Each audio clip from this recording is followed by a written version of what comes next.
Beautiful Valentine. Thank you for coming to speak, my brother. This is quite the feast of thoughts you've laid before us. I appreciate you. Yep. Good night. You too, brother. You too. Let's bring up young Chromator here, coming to speak on the matter. And I think I like what you said about even though it took short, it doesn't mean it was any less high quality.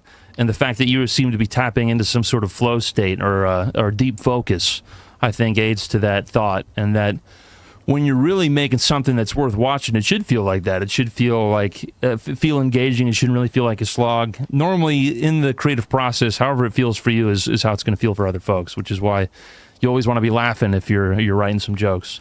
Well, continue, my brother. Continue. I like this this line of thought you got here. Yeah. I mean, I think, like, in general, I just try to make anything that I'm going to do is, like, trying to go on to an adventure of, like, where I'm going next. You know what I mean? Like, I always am thinking, like, what's next year's plans? What's the next big thing I'm going to do? What's the next thing I'm going to try to captivate the audience with? Not necessarily worrying about their specific needs, but, like, what am I going to create that I would like, that I feel like other people will tap into?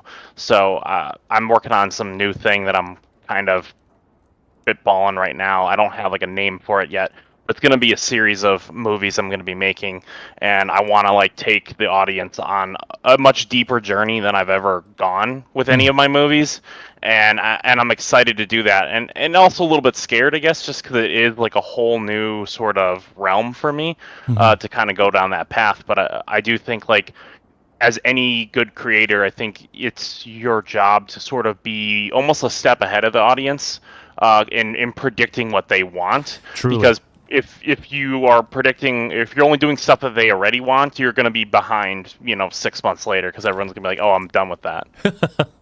I think that's true. I think that if you run your productions kind of like a choose your own adventure, where you're already bringing in the best option that nobody ever even thought of, the secret option D, you're in some pretty good shape. I'm excited to see what you cook up, my brother. I know that you've been on this quest, on this adventure. It's been bringing you some great reward artistically, and I think that popping into a new gear too, I think that's going to really loosen you up and hopefully get you even further down that line. Any final words of summary, any final advice you could leave the folks here?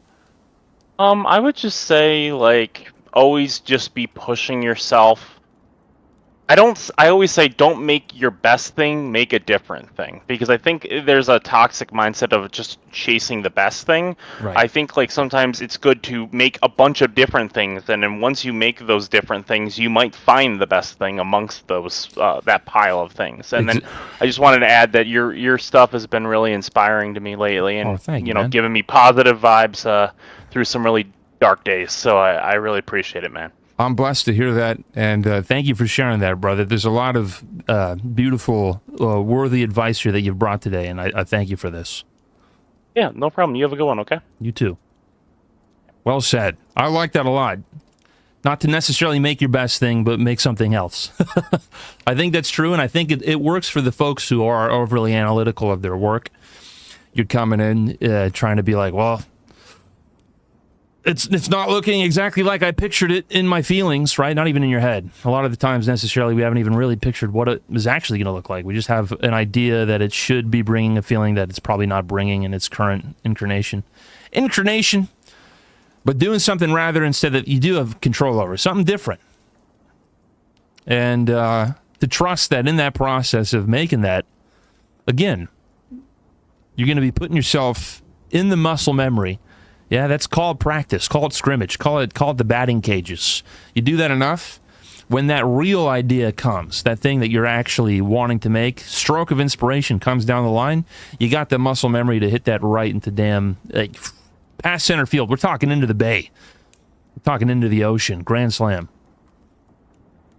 I'll say the best ideas that I've had that I feel so strong about, they have always come because I was working on a different idea really hard. I was working on a different idea really hard, trying to make it work. And it just, it was working in the professional sense, right? I was making it happen. I was hitting the notes, but it just wasn't resonating. And through that process and through trying that and maybe switching to a different idea and trying something new and maybe switching to another idea and seeing that through, seeing all these things through, of course, eventually, out of nowhere, just because I'm in that gear of creation, something will pop. Gifted from the heavens. I couldn't even tell you where it comes from. It just pops in. I haven't brainstormed about it. I haven't tried to work out the logic of it at all. Because a lot of the ideas that I'll have when I'm working in kind of the quote-unquote professional phase will come from logic source of just like, well, mathematically, this subversion should work. And I know that if I go down that road and I give myself that ritual and I give myself that time, just, throw some hoops up, the good idea will come. And it always does. And it will come for you too. You just have to take the risk to put yourself in that place. Be okay having some mud come out of your drain pipe before the clean water shows, right? The sluice. Dan the Film Man. Making some excellent short films. You ought to check out his channel. It's rare to see folks going in for the long form, the long form. And it's not going to be for long. There's a shift in YouTube that's going to be the kind of standard. Mark my words. It's going to try to rival Netflix, and it's going to try to rival all the streaming services in that way. I'll tell you what. They will, if they can coax their creators into essentially making videos for free. Someone's going to come out there, they're going to gamify the 3-hour documentary, YouTube style. And then that's going to be its own little micro niche, that micro society. All right, brothers, let's bring up another. We've got Jake Poole here. Jake, if you're ready, get on up here. Can you hear me? Are you? Howdy, yeah. Can you hear me? I can hear you perfect. How's your day going, my man? It's been all right. I had to register for classes, which was kind of a nightmare, but Oof, we're doing better. I was lucky enough when I first registered for classes, I had no idea what was going on, and I had somebody sitting right next to me who helped me through it. Are you in college right now, or is this a separate learning institution? Yeah, I'm about halfway through college. Nice. What are you studying? I'm studying mechanical engineering. And how do you like it? So far, so good. I'm at the halfway point. I'm kind of like, where do I go next? Do I continue with it? I think I'm going to keep chugging. Okay. Well, what brings you in here today, and what are your thoughts on this particular topic, our mechanical engineering friends? You got 5 minutes. So I was thinking about what you guys were talking about. I think everyone's had some great things to say. One thing that I was thinking about a lot was like, I feel like audiences aren't necessarily like static. And when it comes to like making changes in your art for a large audience, maybe it would be drawing for them to do it like very quickly. But if you kind of like are steering a large ship and making small changes over time, I feel like it would blend well in new audience coming in, discovering you over time. I think that's right. I completely agree with you. I think that there's always inherently churn, because even if you were to make the peak of the content the same way, and even only getting better, people just, they get older, they maybe they age out of the topics, maybe they just find different interests entirely. So even if you are operating highest capability, singular thing, you're going to lose folks, and it is important to evolve and to grow, to be able to capture these things. It's just to what degree do you? To what degree do you? So what are your thoughts on that? Well, I was also thinking like, what is the role of an audience? Like, what is the purpose of an audience? Because when I was thinking that in my own experience with making art and creating things, I feel like I've experienced a fair amount of almost like artistic paralysis when I think about the audience too much. When I think about like, how is it going to be received? And my audience would just be like my friends on my Instagram page or whatever, if I'm making a little song, or my family. And so when I focus too much on them, I feel like it can distract from me actually making art for myself. Right. And so I was wondering actually what your thoughts were on like the role of an audience, artistically versus financially versus Yeah. as a source of validation. I'd be happy to talk on it because I think it is kind of, in some ways, it's a concrete thing. If we're talking about, the pure numbers giving you access to different opportunities, but then also it's there's kind of an energy thing too, as I'm sure you can attest. Showing something live to your homies if you're coming in, if you've played a live show, or even if you're just showing them a video, seeing their reaction, and if it's a positive reaction, seeing how that amps you up to kind of get back in and move things. I think I agree with you in terms of you shouldn't be putting the audience too far forward when you're creating your stuff, because ultimately, like we were talking about before, you kind of want to be one step ahead. You want to be doing things that folks, they didn't even know that they didn't know.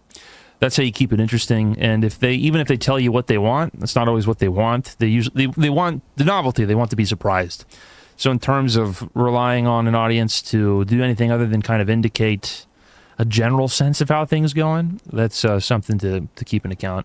I'd say talking about the energy of it, I think to me that's probably the most important thing I think of an audience, because I don't necessarily leverage the Value Select folks for anything other than just sharing in the mirth. There's no a data selling going on. There's no sort of Squarespace advertisement yet.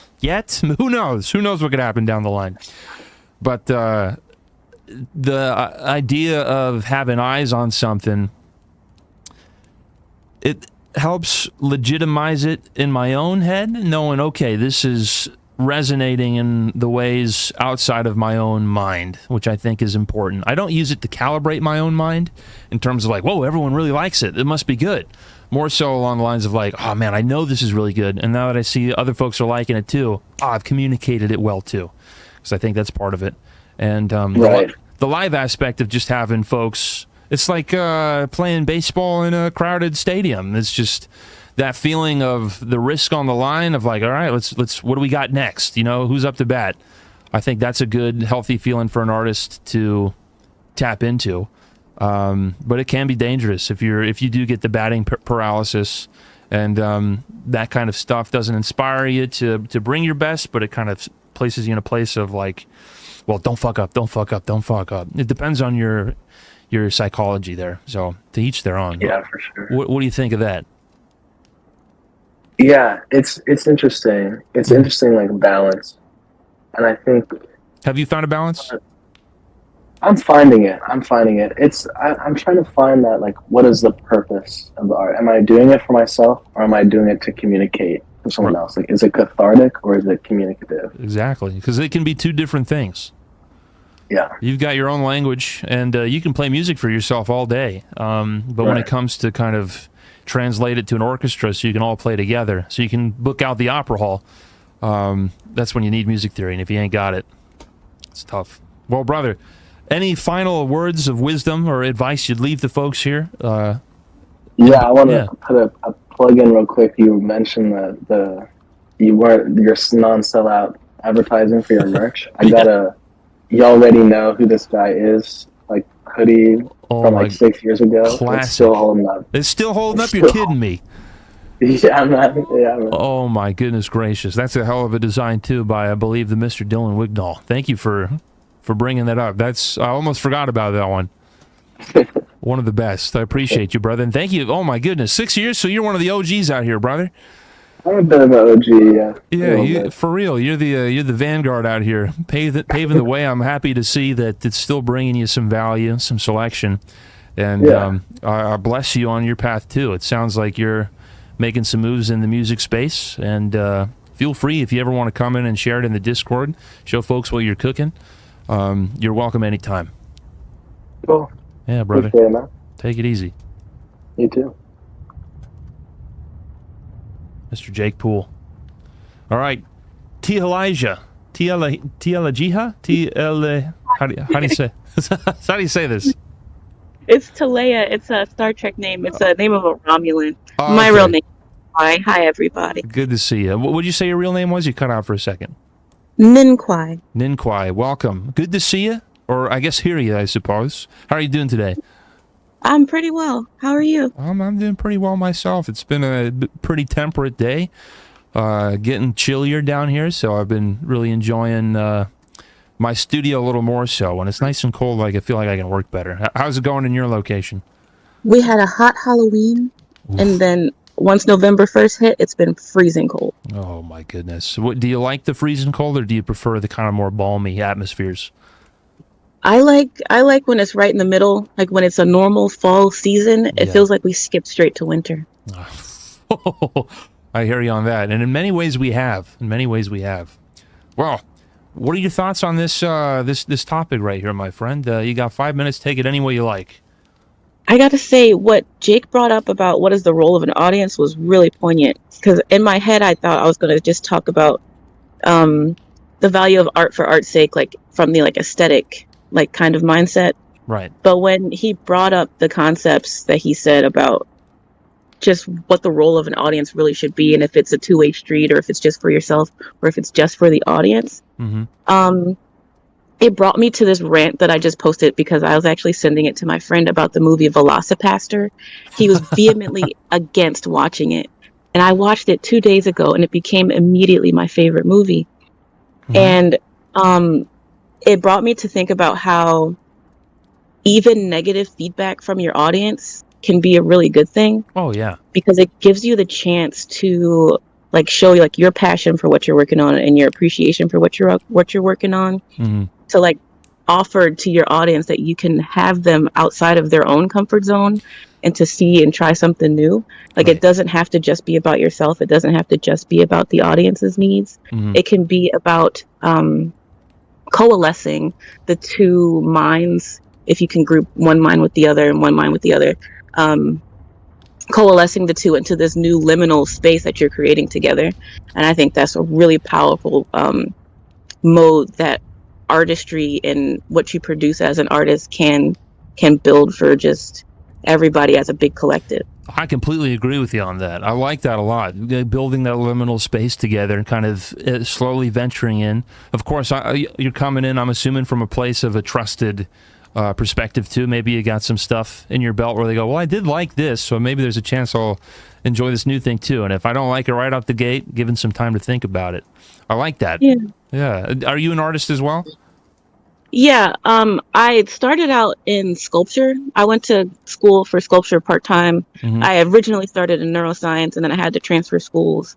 And then at the second school that I transferred to, I went there under the pretense that this science program was going to be basically created for me with these professors that wanted to start that program. Yeah. And then when I got there, the director over all of it, she like left. And then a new person came in and she was like, yeah, no, we're not doing that anymore. So then I had to choose. Oh, yeah, no. It was crazy. I had to choose a whole new like focus.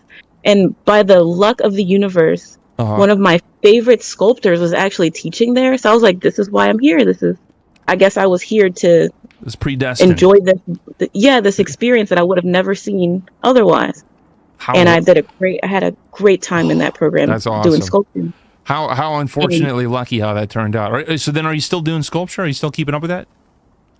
Honestly, I stopped doing it because, like the topic, I started leaking into doing my art for the purpose of the audience and not because I enjoyed it. Yeah. And it became a job. So then I stopped. I had been doing like character sculpts and making like custom smoking pipes for people. Right. And it was fun, but like the soul of it just leaked out through the bottom, and I had to leave it where it lied just on the ground, and I stepped away from it. You're very eloquent, well-spoken. I want to get into this even deeper. When you're talking about the soul here, how did that feel? When you talk about the soul leaking out of it, what was that? What was the soul to you? It was my own essence, like my own energy and power, and what I felt the clay should be doing. It was gone. Okay. And instead of being like the creator, like the umbrella perspective that you could have where you're giving something, it became that Just the trying to clay was guess. taking from me. Okay. Oh, I like that a lot. It became that Picking the from you. audience was taking from me, and it was like painful to do each project. And I didn't really want to bleed out, you know. on an existential level, I just didn't want that to happen. Well, so then what'd you do? How'd you make the pivot? And what are you doing now? And are you finding ways to get back into it, or are you just finding new paths entirely?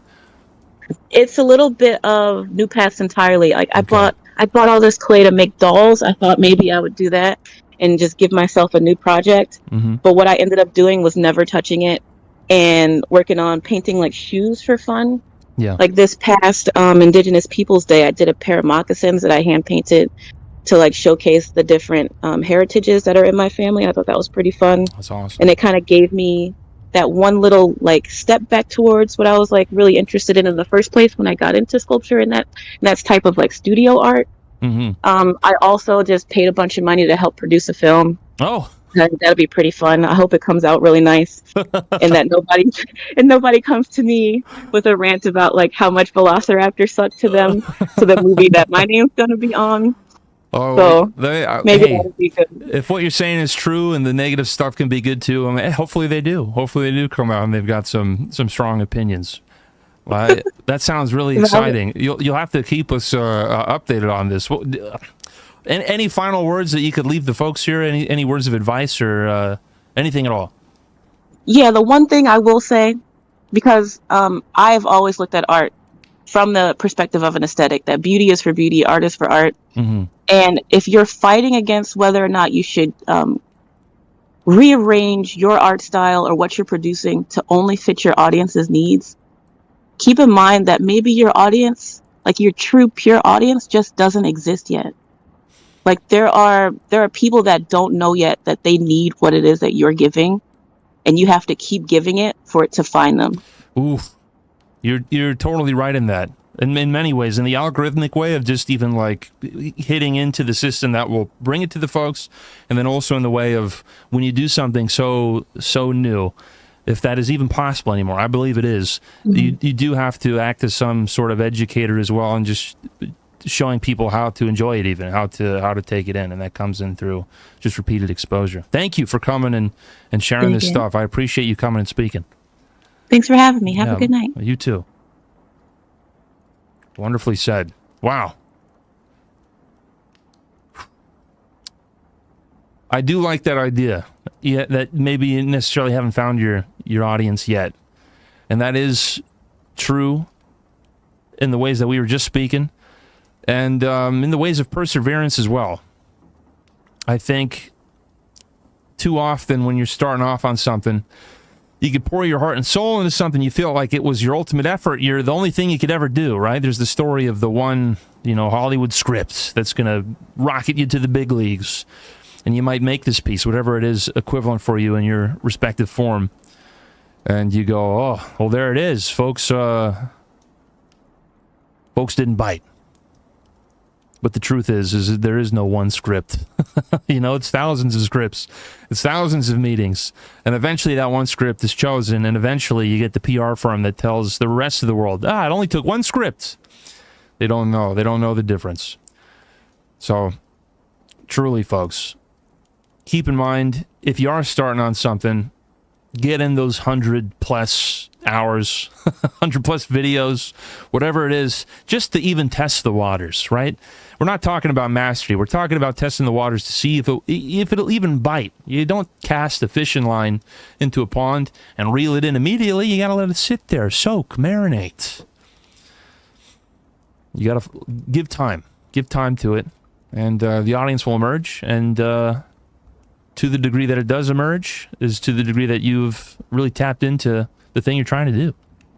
I do believe that. I do believe we still exist in a land where what we're doing, if we truly bring out the best, and we do it for long enough, it will be recognized. Folks, thank you for swinging by. Thank you for participating in this. Excellent speakers through and through. It's such a pleasure to do these every Monday. We'll be popping in next. I believe we're going to be having a community vote on the specific topic that we'll be talking about. And